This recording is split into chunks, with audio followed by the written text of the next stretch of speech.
नमस्कार, मैं पंकज पांडे, देख रहे हैं आप प्राइम न्यूज और हाजिर उत्तराखंड के तमाम ताजा तरीन खबरों के साथ। उत्तराखंड प्राइम के इस बुलेटिन में बढ़ते हैं खबरों की ओर।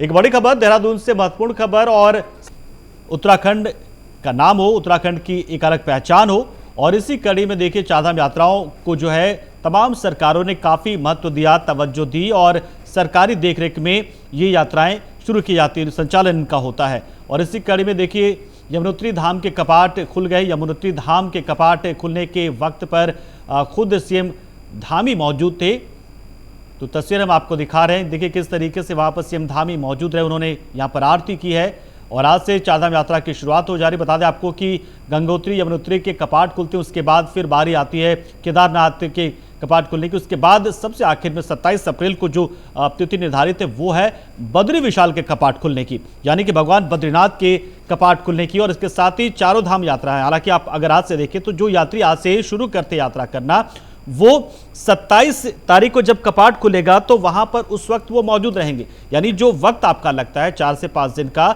लगभग उसी हिसाब से इन मंदिरों के कपाट भी खोले जाते हैं। हालांकि ये जरूरी नहीं है कि आप जब चारधाम यात्रा पर जाएं तो चारों धाम यात्रा आप करें, ये आपके ऊपर निर्भर करता है। आपकी शारीरिक अवस्था कैसी है, आपके पास समय कितना है। आप चाहे तो एक दिन में यात्रा कर लें, या फिर चाहे तो आप बारी बारी से चारों धामों पर पहुंचे, यात्रा करें।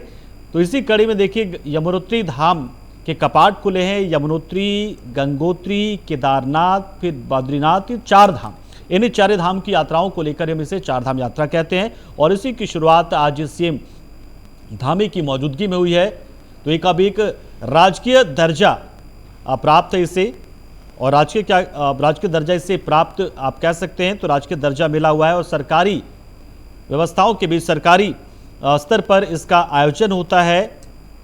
और बाकायदा इसके लिए साल भर जो है इसकी तैयारी चल रही होती है।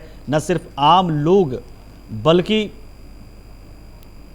तमाम ऐसे लोग जो कहीं ना कहीं इससे खुद का जुड़ाव महसूस करते हैं।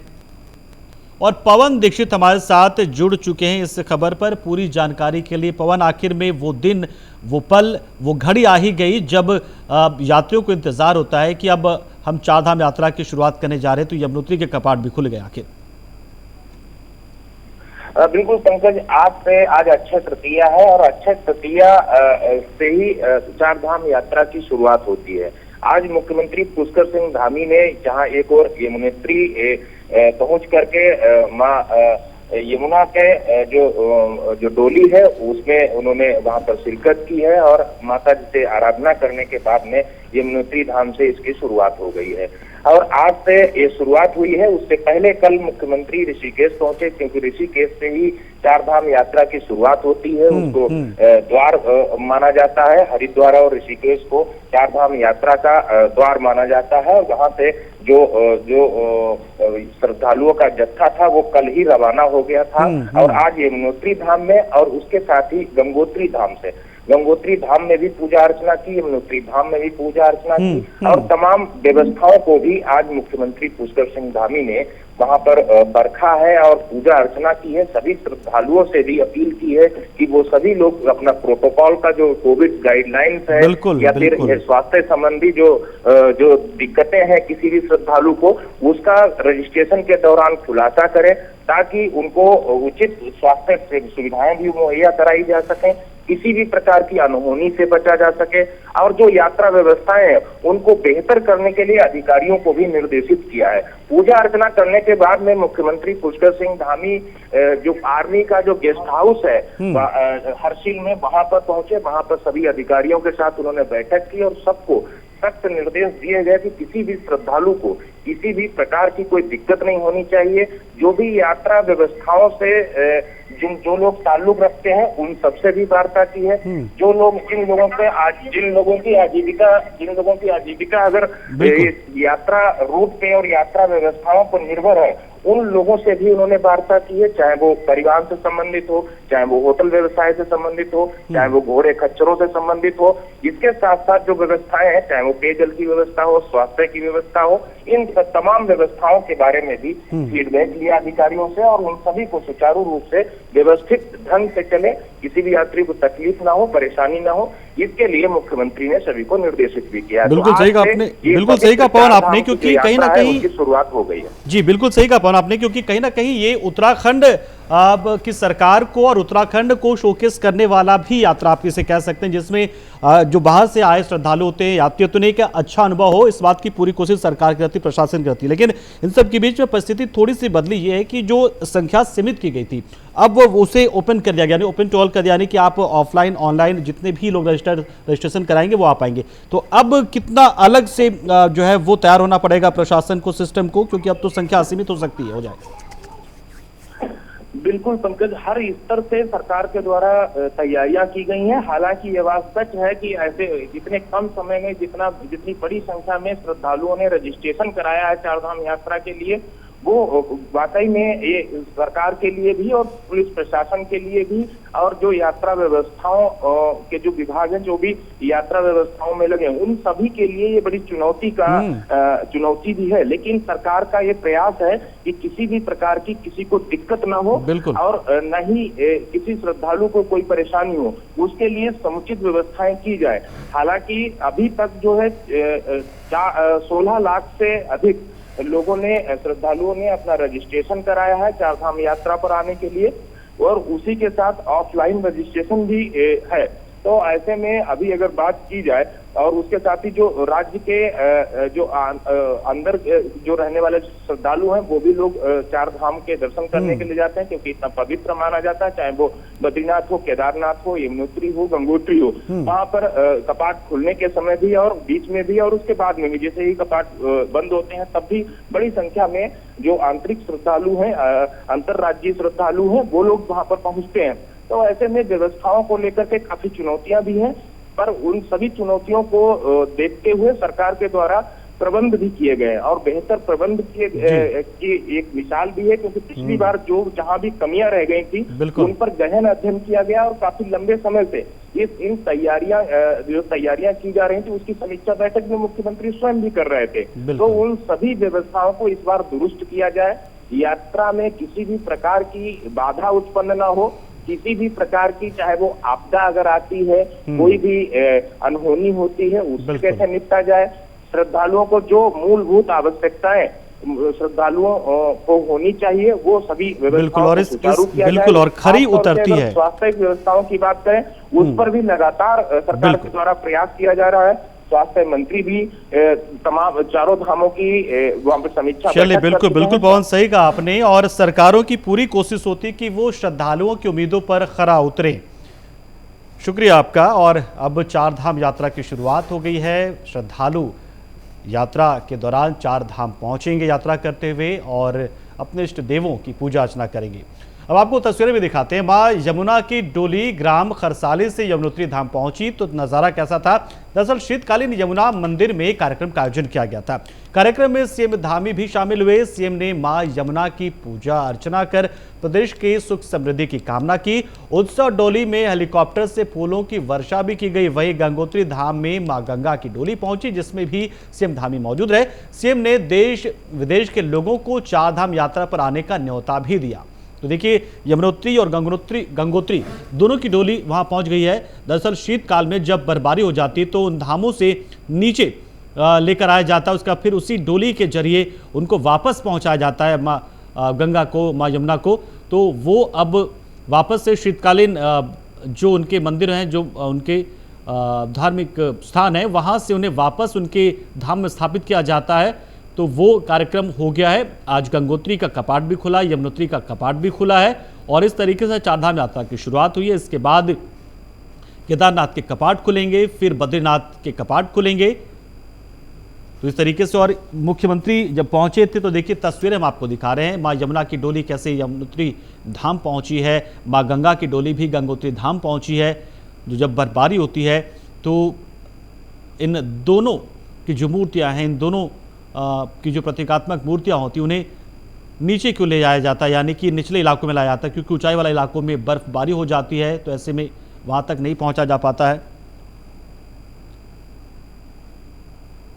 के नाम से यहाँ पर संकल्प हुआ है, उनके नाम से पूजा हुई है, क्योंकि उनके प्रधानमंत्री बनने के बाद कहीं ना कहीं धर्म का और संस्कृति का और हमारे धार्मिक स्थलों के उद्भव और उत्थान का समय आया है और एक नया कालखंड आया है कि सब लोगों को आज कोई भी किसी भी क्षेत्र में काम करता हो लेकिन आज धार्मिक कामों में बढ़ चढ़कर भाग ले रहा है। उसी के कारण से हमारी पिछले साल की यात्रा ऐतिहासिक हुई थी और इस साल की भी यात्रा ऐतिहासिक होगी। भगवान हम सब पर कृपा बनाए, आने वाले सभी श्रद्धालुओं पर कृपा बनाए, बिना विघ्न बाधा के हमारी यात्रा प्रारंभ हो, हमारे सभी धाम विकसित हों, हमारे धार्मिक स्थल विकसित हों, उसके लिए हम प्रयासरत हैं।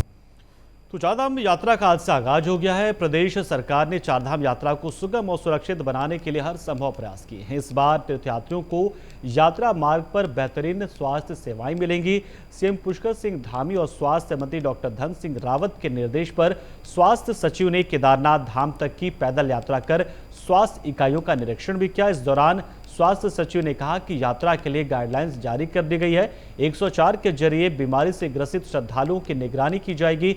यात्रा मार्ग के थोड़ी दूर पर मेडिकल रिलीफ पोस्ट बनाए गए हैं। साथ ही 130 डॉक्टरों की तैनाती भी इस मार्ग पर की गई है।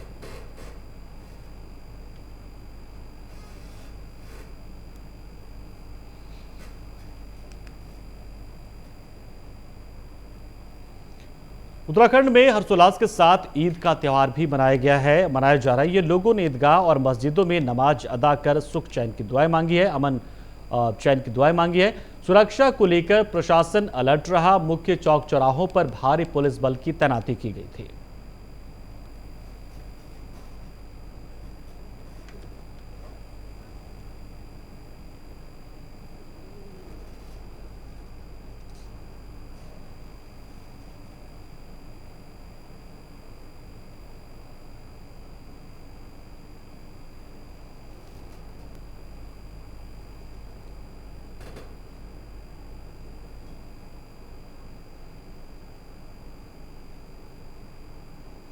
तो ईद मनाई गई यहाँ पर है कड़ी सुरक्षा व्यवस्था के बीच में। वजह ये कि जिस तरीके से ये भीड़ यहाँ पर आती है उसके बाद से इन्हें नियंत्रित करने के लिए ये व्यवस्थाएं होती हैं ताकि किसी भी तरह के हालात से निपटा जा सके। तमाम त्योहारों में पुलिस प्रशासन की इसलिए भूमिका बढ़ जाती है।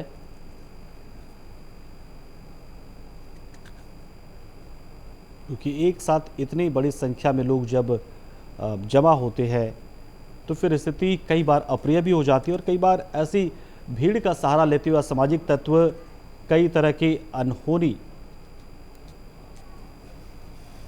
और पवन दीक्षित हमारे साथ जुड़ चुके इस खबर पर भी पूरी जानकारी देने के लिए। पवन, जिस तरीके से इस बार हम देख रहे हैं कि तमाम जगहों पर चाक चौबंद सुरक्षा व्यवस्था और मन में कहीं ना कहीं एक तरीके का लोगों में डर भी है और बहुत सारे ऐसे असामाजिक तत्व हैं जो लोगों के मन में ये डाल भी रहे हैं कि देखिए कैसे संगीन के साए में आप ईद पढ़ रहे हैं, जबकि आमतौर पर ये तमाम त्योहारों में ऐसा होता है। तो कैसा रहा सब कुछ यहाँ पर ईद पर? बिल्कुल पंकज, जिस तरह से आज ईद का पावन पर्व है और इसको पूरे देश और दुनिया भर में मनाया जा रहा है, वहीं उत्तराखंड में भी ईद को लेकर के जो मुस्लिम समाज के लोग हैं उनके अंदर हर्षोल्लास दिखाई दे रहा है। और रही बात सुरक्षा व्यवस्था की, तो पुलिस और प्रशासन के द्वारा पुख्ता जो सुरक्षा व्यवस्था के प्रबंध किए गए थे। कहीं भी उत्तराखंड में अगर बात करें तो कहीं भी अभी ऐसी कोई घटना नहीं हुई है जहां पर कोई विवाद की स्थिति उत्पन्न हुई हो। हालांकि पुलिस प्रशासन के द्वारा जो भी इनपुट्स मिल रहे थे या जो भी देश में और प्रदेशों में जो माहौल बना हुआ है, क्योंकि सांप्रदायिक सद्भाव बना रहे और इसमें किसी भी अराजक तत्व के द्वारा कोई ऐसी घटना को अंजाम न दिया जाए, उसको देखते हुए काफी सुरक्षा व्यवस्था चाक चौबंद की गई थी और सभी ने इस भाईचारे के त्योहार को मनाया है। जहां ईदगाह पे जहां पे जो स्थान चिन्हित किए गए थे वहां पर सभी जगह ईद की नमाज पढ़ी गई और सभी नमाजियों ने एक दूसरे को गले मिलकर के ईद की शुभकामनाएं दी। तो सभी ने आज इस ईद के जो त्योहार को है, भाईचारे के जो त्योहार को बड़े हर्षोल्लास के साथ मनाया गया और कहीं भी किसी भी प्रकार की कोई भी ऐसी घटना अभी तक नहीं हुई है जिसमें जो कानून व्यवस्था हो या सुरक्षा व्यवस्था हो इसको किसी ने चुनौती दी हो। लेकिन यही वजह है कि जो भी अराजक तत्व हैं उनके द्वारा कोई ऐसी घटना को अंजाम न दिया जाए, जिसको देखते हुए पुलिस प्रशासन के द्वारा मुख्यमंत्री पुष्कर सिंह धामी ने भी पुलिस और प्रशासन को सख्त निर्देश दिए थे कि किसी भी प्रकार की कोई भी अनहोनी नहीं होनी चाहिए, किसी भी प्रकार की कोई घटना को अंजाम नहीं दिया जाना चाहिए, किसी भी प्रकार की जो नवाजी हैं उनको कोई दिक्कत नहीं होनी चाहिए, इस तरह के भी दिए गए थे। इसके साथ साथ जो अराजक तत्व हैं उन पर भी पैनी नजर रखी गई थी। तो चाहे वो जो खुफिया विभाग है, चाहे वो एलआईयू हो या फिर इंटेलिजेंस है, इन तमाम जो पुलिस की जो विभाग है, जो उन सभी की निगरानी वहां पर रखी गई थी। जहां भी नमाज पढ़ने के जो स्थान थे, जहाँ पे नमाज पढ़ी गई थी, जो ईदगाह पे, वहां पे भी निगरानी और जो चौकसी थी वो काफी अच्छी बिल्कुल। और इसी वजह से तमाम अधिकारी बिना किसी विघ्न बाधा के लिए ईद की जो ईद का त्योहार मनाया गया और ईद की नमाजें अदा हुई है। बहुत बहुत शुक्रिया आपका पवन, हमारे साथ जुड़े आप। तो सबकी सुरक्षा को ध्यान में रखते हुए ही यहाँ पर चौकसी बरती गई थी और कड़ी सुरक्षा के बीच में अकीदतमंदों ने नमाज अदा की, अमन चैन की दुआएं मांगी गई।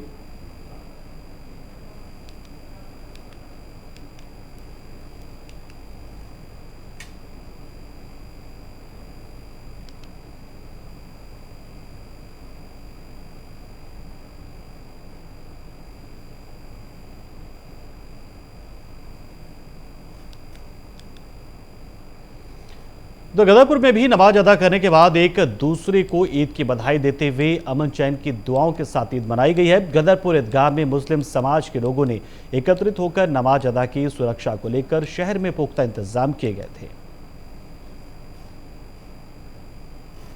क्षेत्रवासियों को ईद उल फित्र की बधाई हो और हम सब लोग दुआ मांग के आए हैं कि हमारे देश हिंदुस्तान में अमन और चैन बना रहे, सब भाईचारे में अपनी ज़िंदगी बिताते रहे और ये हमारा त्यौहार सबको एक साथ चलने का है और एक साथ चलते रहेंगे।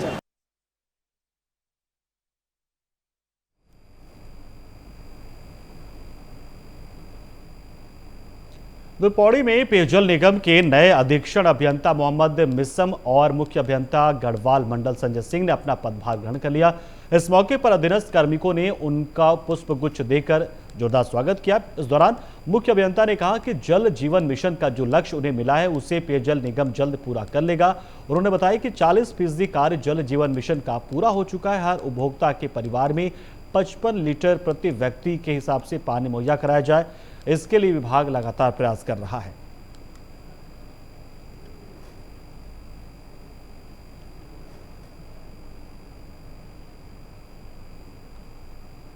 उद्देश्य ये रहेगा, जो हमारे जल जीवन मिशन के काम चल रहे हैं, रनिंग में है सेकंड फेज के, वो तेज़ी से कंप्लीट हो, गुणवत्तापूर्वक कंप्लीट हो और इसी को हम लोग लेकर के मोटो लेकर के आगे बढ़ेंगे। और कोशिश ये है कि हम लोग दिसंबर, और जो बड़ी स्कीम है वो मार्च 24 तक, अदरवाइज दिसंबर 2023 तक हम पूरी करने की कोशिश करेंगे। और लग करके हमारी टीम भी बहुत अच्छी है यहाँ पर। अभी मैंने लोगों से बात भी की, एक्सेंस साहिबान से, तो बहुत अच्छा काम करेंगे हम लोग मेहनत से, लगन से। हमारा ये है पेयजल उपलब्ध कराना है, क्योंकि ये थोड़ा हिल्स का एरिया है ना, और उसमें लोगों को पेयजल से बहुत ज़्यादा प्रॉब्लम है। ख़ास तौर से पौड़ी डिस्ट्रिक्ट तो ज़्यादा ही अफेक्टेड है। तो ये था कि भाई पेयजल उपलब्ध हो जाए लोगों को 55 LPCD per capita per day से, तो उस पर हम लोग काम कर रहे हैं, चल रहे हैं। उनमें उनके बारे में जानकारी ली है और जो जिनमें थोड़ा सा कहीं फॉरेस्ट और इस तरीके का इशू है उस पर भी हम लोग कार्रवाई करके आगे फॉरेस्ट केस क्लियर करा करके काम करेंगे। रुड़की में भी ईद उल फितर त्योहार पर ईदगाह में मुस्लिम धर्मगुरु ने शांतिपूर्वक नमाज अदा कराई। लोगों ने अमन चैन की दुआएं मांगी। इस दौरान मुफ्ती सलीम साहब ने युवाओं से नशे से बचने की अपील की। सुरक्षा के मद्देनजर शहर में भारी पुलिस बल की तैनाती की गई थी।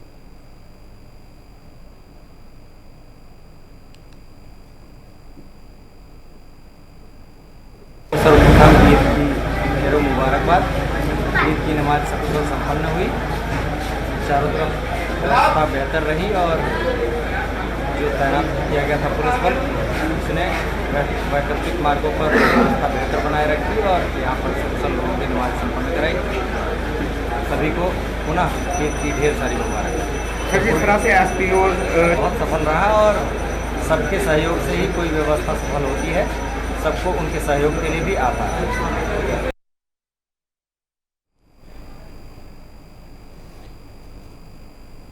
डोईवाला में उप जिलाधिकारी की अध्यक्षता में लोक सुनवाई का आयोजन किया गया, जिसमें ग्रामीणों के साथ तमाम अधिकारियों ने संवाद किया और ग्रामीणों की समस्याएं जानी।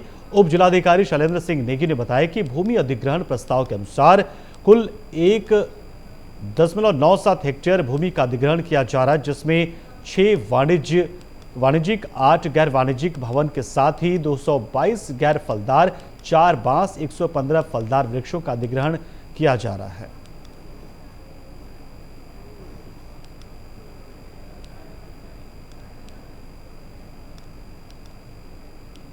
और जौलीग्रांट का विस्तारीकरण होना है, तो उसमें जो भूमि अधिग्रहण का प्रस्ताव है उसमें 1.97 हेक्टेयर के लगभग है और उसमें जो भूमि अधिग्रहण की कार्रवाई है वो चल रही है। तो उसमें जो एजेंसी है जो SIA कर रही है, सोशल इम्पैक्ट असेसमेंट कर रही है, वो श्री गुरु राम राय विश्वविद्यालय कर रहा है, उनको एजेंसी बनाया गया है। तो उन्होंने सेक्शन 4 की कार्रवाई कर ली। तो उसके बाद सेक्शन 5 में इसमें लोक सुनवाई होती है। लोक सुनवाई में अध्यक्षता जो है SDM की होती है और हमारे और भी मेंबर होते हैं, तहसीलदार हैं हमारे, और वही। उत्तराखंड प्राइम के इस बुलेटिन में इतना ही, लेकिन खबरों का सिलसिला प्राइम न्यूज पे लगातार जारी, तो आप बने रहिए हमारे साथ।